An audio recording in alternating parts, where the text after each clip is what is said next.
Hi அன்பர்களுக்கு இனிய காலை வணக்கம். இன்றைக்கி பிரேக்ஃபாஸ்ட்டு லஞ்ச் பாக்ஸும் பார்த்துடலாங்களா? சுட சுட வெள்ளை சாதம், சௌச்சௌ சாம்பார், தக்காளி ரசம், வெண்டைக்காய் பொரியல்,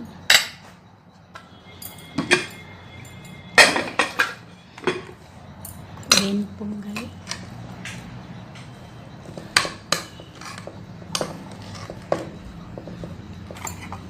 பொட்டுக்கடலை சட்னி, இஞ்சி ஊறுகாய். டெசர்ட்டுக்கு வாங்க சாப்பிட்லாம். இந்தியத்துக்கு முன்னாள் பிறந்த நாள் கொண்டாட அனைவருக்கு மனமான வாழ்த்துக்கள். வீடியோ பிடிச்சிருந்தால் லைக் பண்ணுங்கள், கமெண்ட் பண்ணுங்கள், மறக்காமல் சப்ஸ்கிரைப் பண்ணுங்கள் ப்ளீஸ். தேங்க்யூ. நாளைக்கு பார்க்கலாம்.